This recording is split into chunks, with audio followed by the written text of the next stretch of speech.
Sobat Maestro, sesaat lagi Anda akan bersama-sama mengikuti pengajaran firman Allah yang disampaikan oleh hambanya Pastor Dorcas Daud dari Gereja Hope ACC. Selamat mendengarkan. Shalom, Anda akan mendengarkan program Kuasa dalam Firman-Nya yang disampaikan oleh Pastor Dorcas Daud dari Hope ACC dan Dorcas Ministries. Selamat mendengarkan. Kita akan membuka firman Tuhan dari 1 Tawarikh 4 ayat 9 sampai dengan 10. 1 Tawarikh 4 ayat 9 sampai dengan 10. Yabes lebih dimuliakan daripada saudara-saudaranya. Nama Yabes itu diberi ibunya kepadanya sebab katanya, aku telah melahirkan dia dengan kesakitan. Yabes berseru kepada Allah Israel, katanya, kiranya engkau memberkati aku berlimpah-limpah dan memperluas daerahku, dan kiranya tanganmu menyertai aku dan melindungi aku daripada malapetaka, sehingga kesakitan tidak menimpa aku. Dan Allah mengabulkan permintaannya. Wow, luar biasa. Ini satu doa yang sangat berani yang diungkapkan oleh Yabes, seseorang yang sebetulnya dulu dilahirkan membuat orang tuanya, membuat ibunya mengalami kesakitan yang amat parah. Tapi ketika Yabes sudah besar, dia mengenal Allahnya. Dia tidak berdoa dengan sembarangan. Dia berdoa dengan berani. Dia tahu bagaimana Allahnya. Dia tahu siapa Allahnya. Itu sebabnya orang yang berdoa dengan berani berarti dia orang yang punya iman. Sebab dia mengenal Allahnya dengan benar. Kalau orang berdoa tidak dengan keberanian karena dia kurang beriman, atau karena dia kurang mengenal Allahnya. Tapi Yabes, dia berani berdoa dengan berani. Coba perhatikan apa yang dikatakan oleh Yabes di dalam doanya. Yang pertama, Yabes yang dilahirkan dengan kesakitan amat sangat oleh mamanya ini berani berkata kepada Allahnya, Tuhan berkati aku yang berlimpah-limpah. Number one, dia mulai mengembangkan pemikiran, jiwanya, kapasitasnya. Walaupun dia dulu dilahirkan menyengsarakan mamanya, tapi setelah besar dia mau keluar dari daerah itu. Dia mau melepaskan diri dari kondisi yang tidak baik. Dan dia berkata, berkati aku berlimpah-limpah. Yabes tidak berkata, ya Tuhan berkati aku secukupnya. Kalau saya gaji naik, yang penting saya bisa bayar utang. Yang penting saya bisa bayar listrik. Yang penting saya bisa perpanjang kontrakan. Yang penting saya bisa beli rumah cicilan BTN. Yang penting, tapi ujung-ujungnya kecil. Tapi Yabes berkata tentang berkat berlimpah-limpah. Tapi ayat berikutnya ada hubungannya dengan apa yang diminta oleh Yabes. Berkat yang berlimpah, yaitu memperluas daerahnya. Supaya Tuhan memperluas daerahnya dan memperluas kekuasaannya. Sekarang apa yang dimaksud memperluas daerahnya dan memperbesar atau memperluas kekuasaannya? Daerahnya dan kekuasaannya ini berbicara mengenai kapasitasnya, mengenai daya tampung Yabes. Yabes sadar selama daya tampungnya seperti dulu ketika dia dilahirkan, menyakitkan, memedihkan, menyengsarakan mamanya, itu daerah yang sempit. Nah sekarang untuk saya berada di daerah yang berlimpah-limpah, aku harus punya kapasitas, aku harus punya daya tampung yang besar, sebesar berkat yang berlimpah yang saya terima daripada Tuhan. Banyak orang Kristen berdoanya minta diberkati berlimpah-limpah, tapi dia tidak menyadari bahwa sebenarnya kapasitas hidupnya, daya tampung hidupnya, imannya, perbuatannya yang sesuai dengan firman Allah belum mencukupi untuk hal itu. Dia belum punya kapasitas sesuai dengan doanya. Dia belum punya daya tampung sesuai dengan doanya. Pikirannya masih kerdil, jiwanya masih miskin, pikirannya masih terbatas oleh kelemahan yang dia lihat dari dirinya sendiri. Dia tidak melihat kehebatan Tuhan. Kapasitasnya belum mengembang. Nah, itu sebabnya Yabes berdoa juga supaya Tuhan memperluas kapasitasnya, memperluas kekuasaannya, memperluas otoritasnya. Mengapa?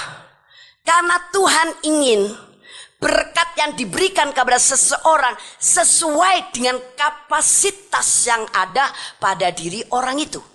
Kalau orang itu kapasitasnya masih miskin, masih kerdil, ya lumayanlah. Saya juga sudah bisa sekarang beli motor walaupun motor cicilan. Ya lumayanlah gaji saya sudah naik. Walaupun dengan kenaikan gaji itu toh tetap saja dia masih kos satu kamar. Ya lumayanlah saya sekarang sudah bisa makan steak walaupun makan steaknya 2 bulan sekali. Tiap harinya super mie atau indomie. Berhenti dari sini saya jadi tergelitik dengan celotehan anak-anak kecil di iklan televisi tentang wifi, kalau nggak salah ya. Dia ngomongin ngegosipin orang-orang gede. Yang satu bilang, enak ya jadi orang gede, kemana-mana meeting, pakai mobil, HP-nya keren. Bla bla. Satunya bilang, iya. Terus kalau mereka duduk di kafe lama-lama, tapi lama-lama sambil belinya cuma 1 cangkir kopi, karena sembari memakai wifi yang gratis. Terus yang satunya bilang, iya tapi kalau aku perhatikan nanti kalau sudah akhir bulan mereka sibuk sekali belinya Indomie terus. Nah ini minta berkat yang besar tapi kapasitas atau daya tampung pemikirannya, daya tampung hatinya, daya tampung imannya belum mencukupi. Nah Tuhan tidak ingin supaya berkat yang besar ini kalau diberikan kepada orang yang tepat, orang yang sudah mengembang kapasitasnya, orang yang sudah mengembang daya tampungnya, orang ini bisa tetap hidup dalam keseimbangan. Dan karena dia hidup dalam keseimbangan, dia tetap bisa mempermuliakan nama Tuhan. Ada orang-orang ketika dia belum punya apa-apa, mereka begitu tekun dengan doa puasa, begitu tekun dengan doa di mana-mana, begitu tekun membaca firman Tuhan, begitu tekun datang ke persekutuan doa atau ke gereja sampai gereja di kotanya dia hafal semuanya. Karena setiap acara di gereja itu dia datangi, dari mulai hari Minggu, Senin, Selasa, non-stop. Bagus. Karena satu hal, dia pengen diberkati Tuhan. Masa aku jadi pegawai kecilan aja, aku jadi pegawai rendahan aja, aku pengen dong jadi bos. Aku pengen dong naik mobil, masa naik angkot terus. Aku pengen dong Tuhan gajiku naik, masa gajiku segini-gininya sedangkan aku sarjana, sedangkan aku sudah kerja sekian lama. Kapan saya bisa begitu? Tuhan berkati aku berlimpah-limpah. Kemudian seandainya Tuhan kemudian memberkati, tahu-tahu dia ditangkringin. Itu bahasa roh dari Kaliurang, Jogja. Ditangkring itu ditongkrongin, didudukkan. Wow, di tempat yang tertinggi. Gaji tentu membesar, gaji tentu banyak, bertambah, naik. Dan belum ada berkat-berkat dari kiri kanan dan kiri kanan, karena sekarang dia bos. Jadi orang-orang pada ngasih, oh kalau saya tidak ngasih dia lebih, wah nanti masalah saya dipersulit. Atau dia kemudian mendapat satu kepercayaan untuk mengerjakan satu proyek yang besar, karena dia sudah sekarang nongkrong jadi bos. Dikasih kepercayaan, oke, yuk kita kasih proyek, berhasil. Kemudian berkatnya banyak, kemudian dia bisa beli rumah. Kemudian bajunya sekarang perlente karena sekarang berdasi. Kalau tidak berdasi dia pakai pakaian safari. Dan tiap hari tadinya dia pakai kemeja biasa, sekarang bisa pakai jas. Dan sepatunya yang tadinya haknya di belakang, sekarang haknya di depan. Jadi kayak sepatu Abu Nawas. Nah sekarang semuanya sudah berubah. Dan menjadi bos, akhirnya wow, Sibuk sekali karena jam 7 saya sudah meeting sampai jam 9. Dari jam 9 saya meeting sampai jam 11. Dari jam 11 saya meeting sampai jam 2, makan siang sampai jam 3. Kemudian jam 4 saya harus ketemu dengan klien. Kemudian jam 6 saya diajak ketemu dengan orang yang mau memasukkan proyek. Terus seperti itu terus. Sekarang boro-boro pergi KKR ini KKR itu. Boro-boro dia datang ke doa di sini, doa di situ. Tapi sekarang sampai dia tidak bisa memanage waktunya lagi. Dia tidak punya lagi waktu buat Tuhan. Dan dia bilang, oh Tuhan sorry ya, excuse me. Saya tidak punya waktu lagi Tuhan, tapi Engkau kan tahu keadaanku. Kan Engkau telah memberkati aku. Jadi sekarang aku sudah tidak punya waktu lagi buat Engkau. Sudut yang penting imanku tidak pernah goyah kepadamu. Yang penting kalau aku ditanya orang, aku berkata aku tetap beragama Kristen. Jadi don't worry lah Tuhan. Don't worry lah. Jangan takutlah Tuhan. Aku tak pernah meninggalkan Engkau. Boro-boro seperti itu baca Alkitab saja sampai tidak pernah punya waktu lagi. Doa pribadi saja sampai no time. Berani bilang no time sekarang sama Tuhan. Tidak punya waktu dengan Tuhan. Karena apa? Oh sekarang aku sudah membesar dari kekuasaannya. Sekarang saya sudah membesar berkatnya saya makin sibuk. Nah mengapa begini? Karena dia daya tampungnya sebetulnya belum sanggup. Jadi ketika belum sanggup, akhirnya nama Tuhan tidak dipermuliakan. Tapi Tuhan tidak sebodoh itu. Dia tahu, you sanggup gak saya jadikan CEO? You sanggup gak saya jadikan direktur bank? You sanggup gak saya kasih proyek bisnis yang begini luar biasa? Sekarang bukan ngemil, ngetril. You sanggup gak? Aku lihat dulu kapasitasmu. Kalau kapasitasmu belum sanggup, aku perlu menyanggupkan kau. Caranya, hal yang membatasi kesanggupanmu akan dicabut, akan dibongkar oleh Tuhan. Memang kadang-kadang ketika Tuhan membongkarnya sakit. Karena kita tidak tahu rencana Tuhan. Kita pikir, oh Tuhan kenapa Engkau biarkan masalah ini ya Tuhan. Oh Tuhan, aku minta berkat malah dapatnya gini. Kita bisanya mewek. Kita bisanya bertanya mengapa dan mengapa.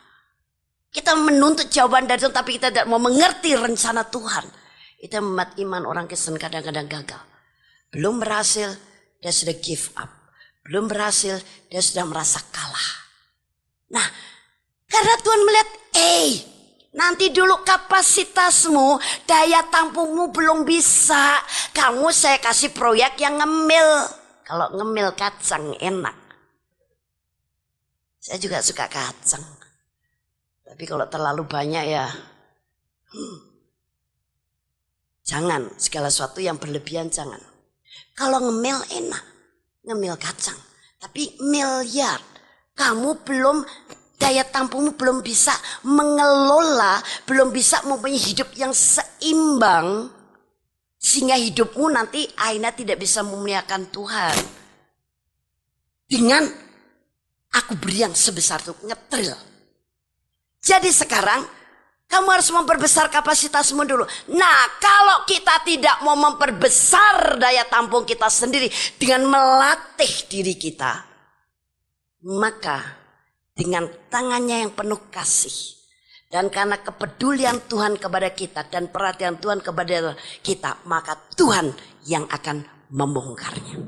Coba buka di dalam Ulangan pasal 32 ayat 11 sampai 12.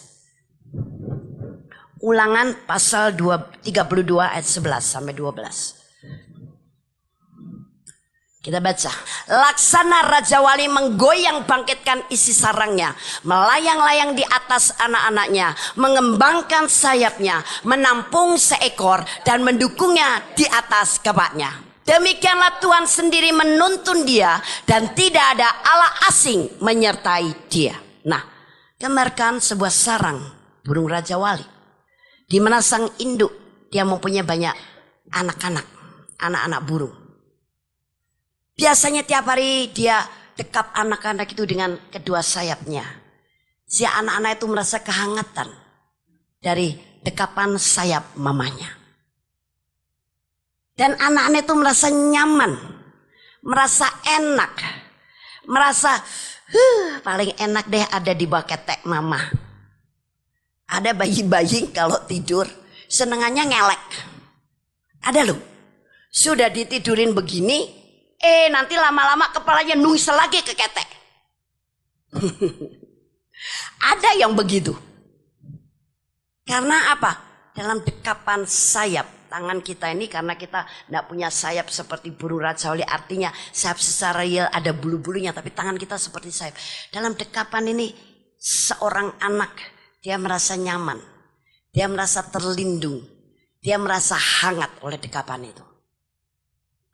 Begitu juga dengan anak-anak burung raja wali ini, sampai tiba-tiba sayap raja wali ini tiba-tiba terbuka dan dia tutup.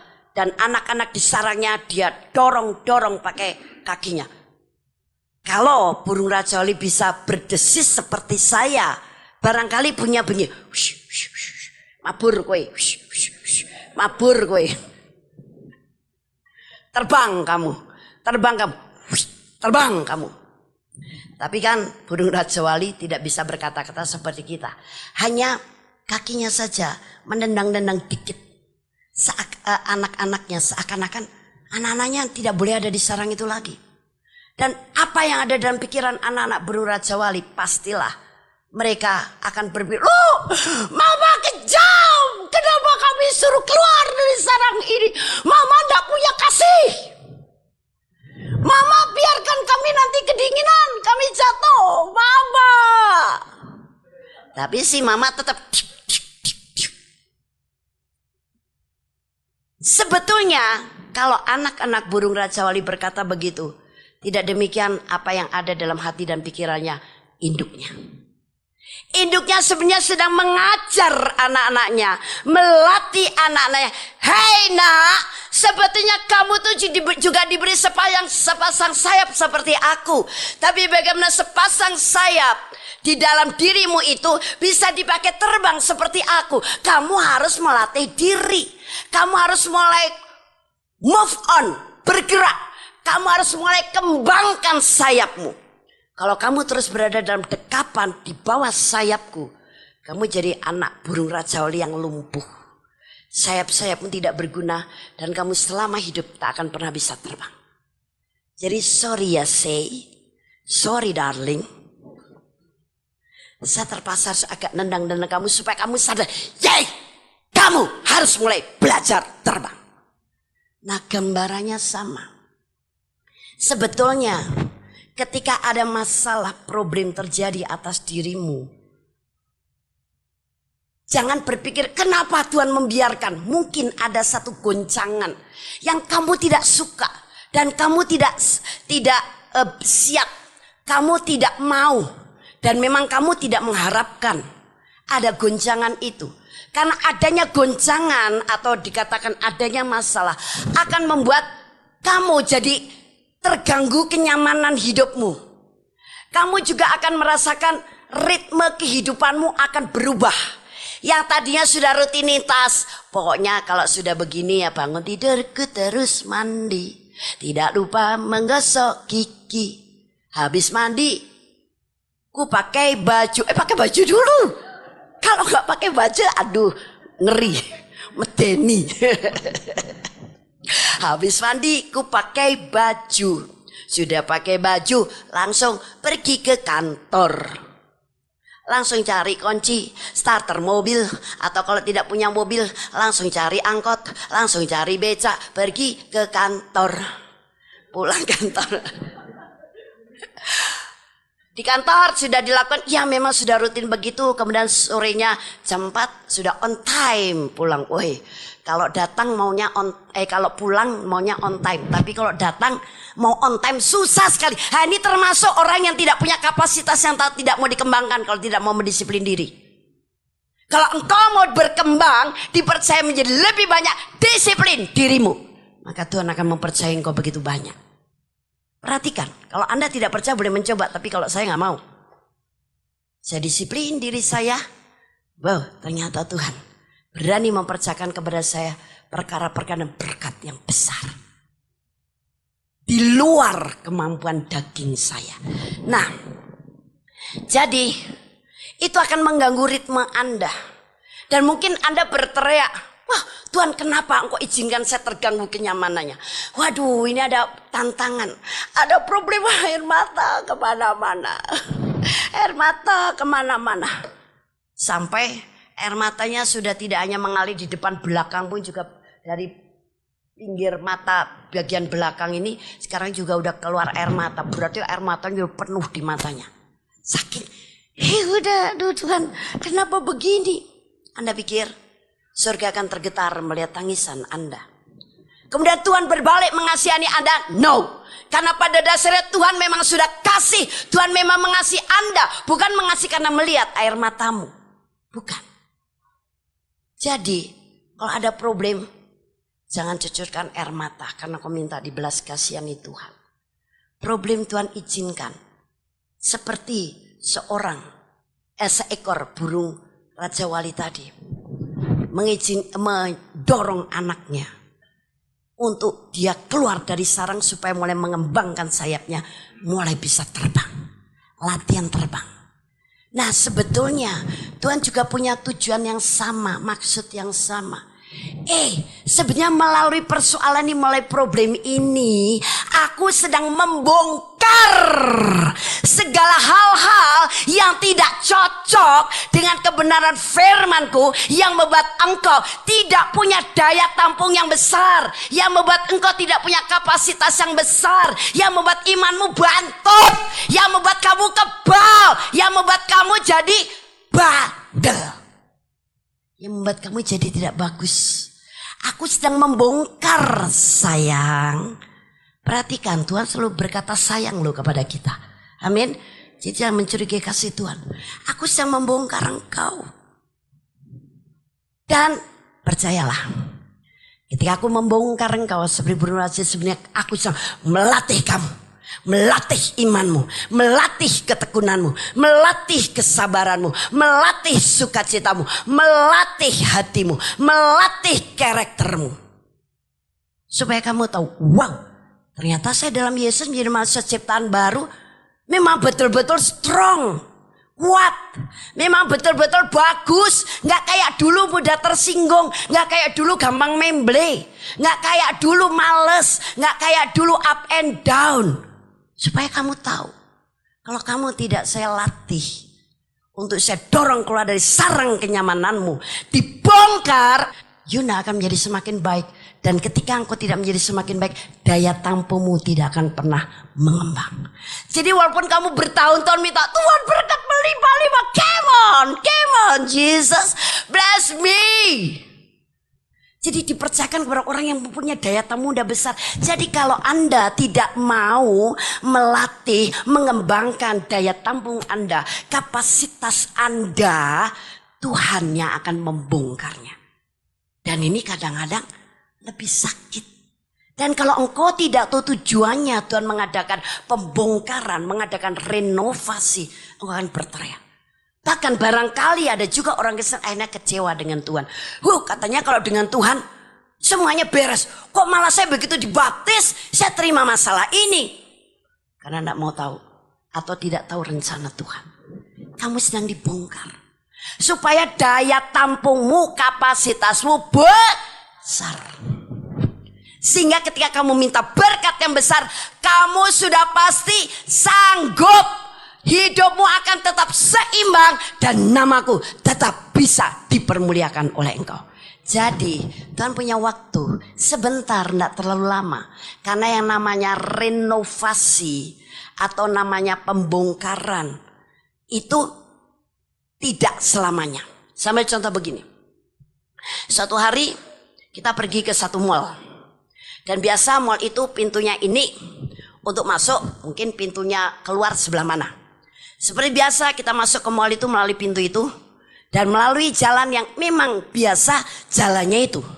Tapi tiba-tiba di situ ada satu plang yang ditaruh. Dengan tulisan, maaf belanja Anda terganggu di mall ini. Karena kami sedang mengadakan renovasi untuk sementara. Maaf kalau kenyamanan Anda terganggu. Nah, saya akan bertanya kepada Anda. Mall itu akan terus direnovasi sehingga kita harus mencari jalan yang mungkin lebih jauh daripada biasanya. Selamanya begitu atau itu hanya sementara? Ya sementara. Kalau sudah jadi, sudah bagus, sesuai dengan program, sesuai dengan rencana pemilik mall itu, sesuai dengan desain, sesuai dengan keinginan daripada pemilik mall itu, oke, udah bagus renovasinya, silakan, kenyamanan Anda sekarang bisa dilanjutkan. Minggu depan kita jalan ke situ sudah eng lagi. Tidak harus lewat jalan muter-muter dan tidak berdebu. Kita nyaman lagi belanja. Sama. Dalam Tuhan membongkar kita karena kita tidak mau mengembangkan kapasitas sendiri. Tuhan yang terpaksa membongkar kita untuk bisa mengembangkan kapasitas atau daya tampung kita. Surga juga berkata, sorry darling, kenyamananmu terganggu. Ritme hidupmu agak berubah. Karena demi baiknya kamu, supaya jiwamu membesar, supaya karaktermu makin bagus, supaya imanmu juga semakin besar, semakin kuat, semakin tangguh, supaya cintamu kepadaku semakin menyala-nyala. Saya perintahkan, saya izinkan renovasi, pembongkaran untuk hidupmu melalui masalah ini, melalui tantangan ini, untuk membuat kamu nanti punya daya tampung yang lebih besar. Tapi jangan takut darling, ini hanya bersifat sementara. Jadi tidak lama. Kapan waktunya, endingnya pembongkaran Tuhan berikan kepada kita itu selesai? When? Kapan? Tergantung dari ketekunan kita ketika kita dibongkar. Apakah kita melawan, memberontak, bahkan kecewa, kehilangan cinta yang mula-mula kepada Tuhan, kendor kerajinannya, atau kita tetap tekun di dalamnya. Kita tetap setia, bahkan kita tetap bersyukur, bahkan kita tetap bilang, oh Tuhan, I love you. Aku tahu rencanamu ini untuk keindahan bagi hidupku. Apalagi kalau sekarang sudah tambah pengetahuan. Dalam goncangan ini, engkau mau memperbesar kapasitasku. Sehingga saya siap untuk menampung perkara-perkara besar daripadamu. Haleluya. Amin. Nah, ini orang Kristen yang benar. Ketika kita tetap tekun, tetap setia, tetap sabar, bahkan kita sadar, oh kalau begitu saatnya ini sekarang aku makin mendekatkan diri kepada Tuhan. Aku makin melekatkan diri, akad, bukan akad nikah. Melekat, sama Tuhan. Kemarin memang doa saya, ya kalau ada waktu saya berdoa. Ya kemarin saya hanya kalau ke gereja yang penting aku diberkati. Oh ternyata kok berkat gak datang. Bukan Tuhan gak memberkati, nanti dulu. Kamu untuk menerima berkat yang kamu inginkan, kapasitasmu perlu aku kembangkan dulu. Karena selama ini walaupun kamu 10 tahun jadi orang Kristen, kamu tidak pernah mengembangkan kapasitasmu. Kamu tidak pernah melatih daya tampungmu menjadi besar. Sangat kamu mintanya gede. Sama sekarang, kalau Anda minta 1 drum air kepada tetangga Anda, tapi Anda datang ke tetangga Anda bawa ember, 1 ember. Tertampung gak itu air 1 drum? Tertumpah kemana-mana. Anda butuh 1 drum, dapatnya cuma 1 ember. Makanya kalau sedang dibongkar oleh Tuhan karaktermu, melalui teguran, melalui problem, tantangan, jangan marah, jangan melawan, jangan membantah, atau melalui problem yang lain. Itu Tuhan sedang memperbesar kapasitasmu. Engkau bersyukur saja, oh yes Lord, thank you. Engkau sedang memperbesar kapasitas karakter saya. Jadi makin sabar, sabar luar biasa. Kadang-kadang kalau tidak terguncang orang itu merasanya bener melulu gitu loh. Makanya kalau orang diingatkan, ditegur, kadang-kadang tersinggung. Karena dia nggak tahu, orang mudah tersinggung itu kapasitasnya kecil, jiwanya kerdil. Padahal mungkin ditegur karena kekeliruannya, kok tersinggung. Karena kapasitasnya kecil. Nah Anda mau, wah aku mau deh Tuhan jadi saksi buku ujung bumi. Tapi pembantu aja belum pernah diinjili. Kalau ditanya pembantumu udah terima Yesus belum? Belum. Kenapa? Saya takut yang nginjilin keluarganya haji semua. Laung pembantu aja belum diinjili, kamu belum melatih daya tampungmu untuk bisa memenangkan jiwa, untuk bisa memberitakan Injil. Mintanya berdoanya sudah sampai ke ujung bumi. Yang bener aja. Kadang-kadang kita terlalu gampang menyalahkan Tuhan. Kadang-kadang kita berpikir Tuhan katanya rencananya selalu indah. Dia mereka-reka yang baik. Tapi kok saya mengalami begini? Nanti dulu, engkau harus tahu kebenarannya. Bukan Tuhan tak mau memberkatimu. Bukan Tuhan tidak mau menjadikan kau besar. Tapi Tuhan ingin perkara yang besar, berkat yang besar, itu harus diterima oleh orang yang sudah punya kapasitas, otoritas, dalam arti daya tampung yang sepadan. Amin. Kalau minta besar, engkau harus jadi wadah yang besar. Dan ini tidak gampang. Oh, aku punya iman kok, punya iman. No, ada banyak pendukungnya untuk mempunyai daya tampung yang besar. Punya iman tapi kalau karaktermu nggak bagus, ya apa yang kau minta belum diberikan oleh Tuhan. Karena apa? Ini karaktermu belum bisa nih, karena kamu masih pelit. Minta berkat yang besar. Tapi kalau untuk memberi deh cenah. Oh iya taburan ker iya sinabung deh, Filipin deh. Engke kelut deh, engke. Itu jiwanya kerdil.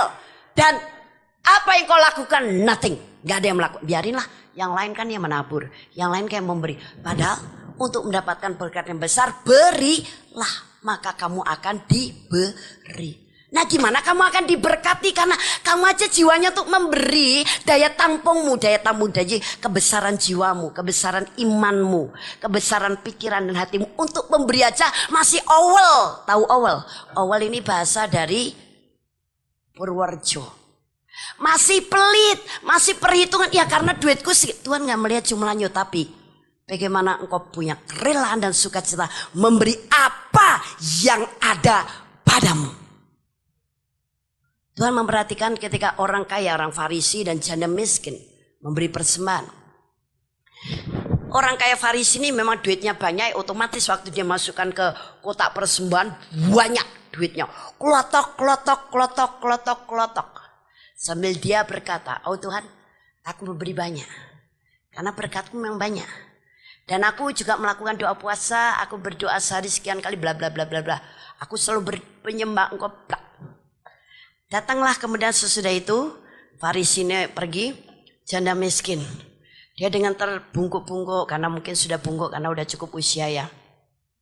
Dia bawa gitu, cuma satu keping uang. Masukkan mungkin 1 dinar. Masukkan kletik karena cuma 1 biji, bunyinya bukan klotok-klotok, tapi kletik gitu. Terus dia pergi. Terus Yesus bertanya kepada muridnya, mana yang memberi persembahan yang terbanyak? Orang Farisi yang kaya itu atau janda miskin? Oh ya, orang Farisi yang kaya itu tidak. Janda miskin. Karena apa?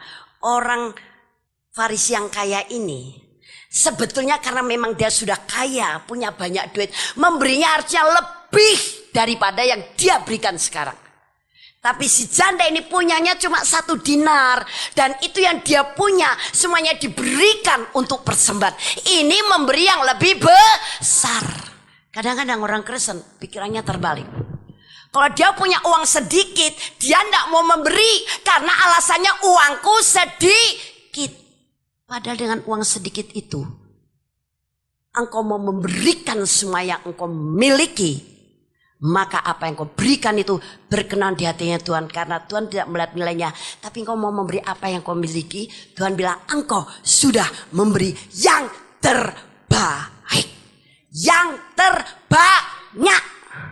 Makanya sekarang kalau Anda berdoa minta diberkati, jangan pelit. Punya uang cepet ketika ada persembahan, jangan ditahan-tahan. Udah yang lain aja deh, yang lain kan masih punya uang 100.000, yang lain masih punya uang 50.000. Biar mereka yang kasih persembahan buat sinabung, atau buat Filipin, atau buat persembahan gereja. Yang aku cuma tinggal 100.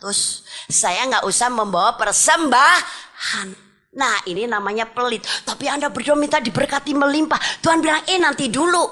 Kapasitasmu, daya tampung imanmu, kebesaran imanmu untuk belajar memberi belum bisa. Kalau saya kasih banyak, kamu akan makin pelit.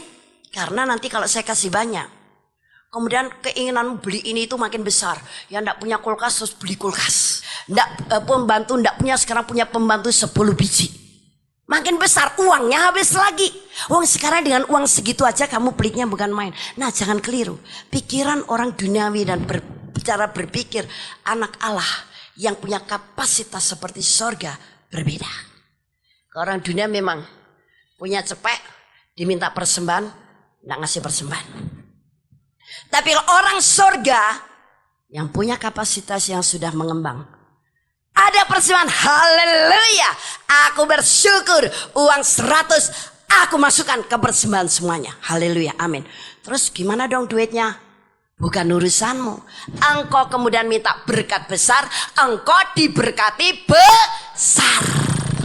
Kalau Anda tidak mau nanti dibongkar oleh Tuhan, walaupun dengan tangan kasihnya lebih sakit. Tapi walaupun seperti itu, tetap bersyukur. Oke, dengan masalah ini saya jadi hatinya dekat sekali dengan Tuhan.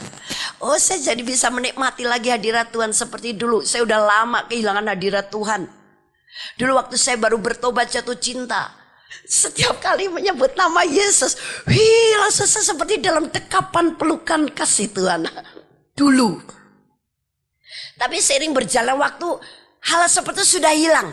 Tapi dengan adanya pembongkaran ini, saya jadi sekarang gampang menikmati hadirat Tuhan. Saya gampang merasakan dan menyadari, iya Tuhan ada dengan saya. Saya tidak perlu takut, saya mesti berani. Tuhan memberkati saya. Saya disembuhkan oleh Tuhan. Saya gampang punya iman seperti itu. Nah, karena apa? Dibongkar oleh Tuhan. Nah, itu sebabnya firman Tuhan itu bukan hanya untuk sekedar dimengerti. Semua firman itu ada tujuannya buat kebaikan Anda dan saya. Logikanya begini.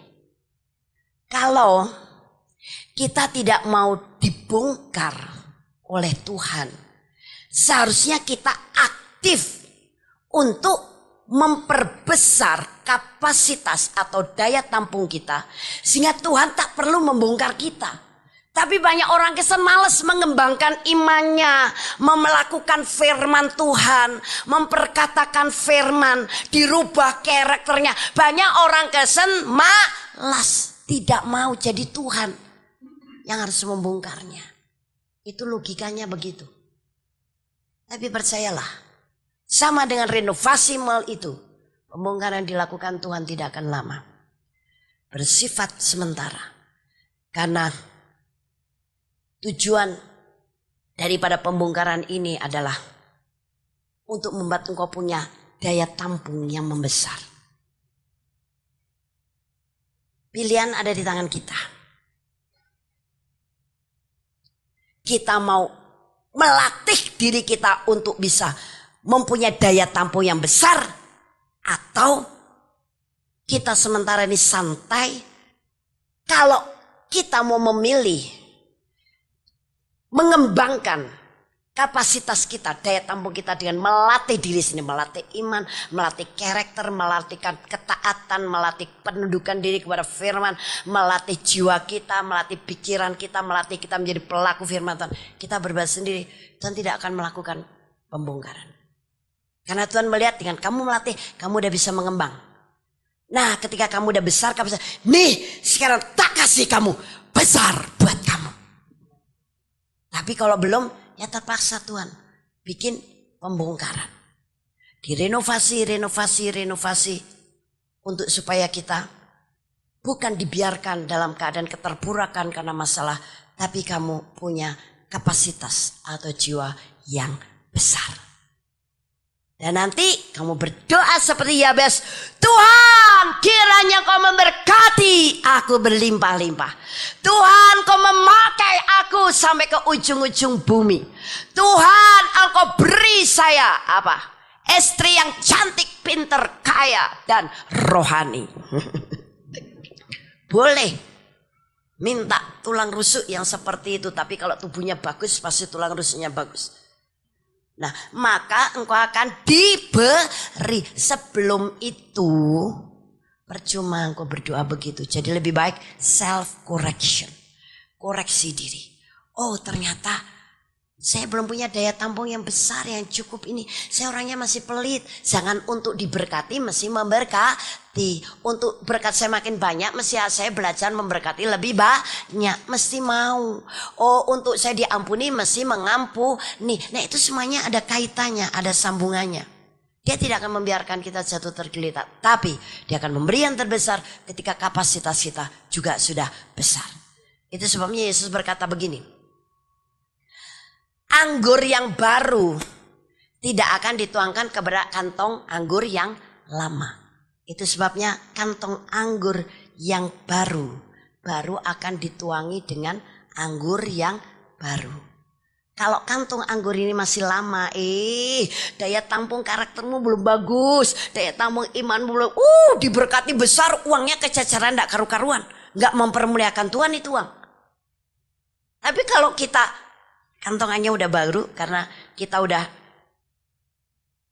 bagus karakternya, imannya, bla bla bla bla. Wah, anggur yang baru dicurahkan sanggup menampung. Anggur yang enak tidak keceran kemana-mana. Makanya kalau kamu ingin mencicipi curan anggur Israel secara rohani, berkat surgawi yang besar, baik rohani, materi, jasmani, kembangkan dulu daya tampungmu seperti Yabes. Kalau engkau tidak mau mengembang, Tuhan yang akan membongkarnya. Seperti anak burung Raja Wali yang dipaksa Tuhan, come on, try, coba, terbang. Sayapmu ada seperti sayapku, tapi sayapmu kuat kalau kamu mulai mengembang. Ayo coba latih imanmu, kamu bisa. Kalau kamu tidak mau memulai imanmu dengan masalah ini, kamu tidak akan lulus, kamu tidak akan berhasil, kamu akan gagal, kamu tidak akan menikmati berkat. Sama pengertiannya, amin. Haleluya. Kami percaya Anda pasti diberkati oleh firman Tuhan yang disampaikan oleh Pastor Dorcas Daud STH dari Hope ACC dan Dorcas Ministries. Dan bila Anda memiliki pertanyaan seputar kegiatan pelayanan kami, Anda dapat menghubungi kami di 08 222 703 0006. Sekali lagi di 08222 703 0006. Sampai jumpa kembali. Tuhan Yesus memberkati.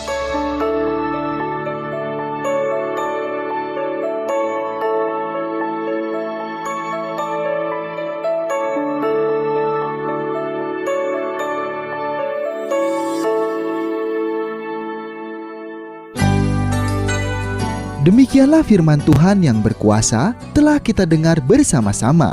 Dan kami percaya Anda sangat diberkati. Bagi yang membutuhkan pertumbuhan iman dan pelayanan lebih lanjut, Anda dapat menghubungi kami dan beribadah bersama dengan kami setiap hari Minggu di Gereja Hope ACC di ACC Center, Jalan Mekar Utama, nomor 31, lantai 3 Kompleks Mekarwangi, Bandung, pada jam 8.30.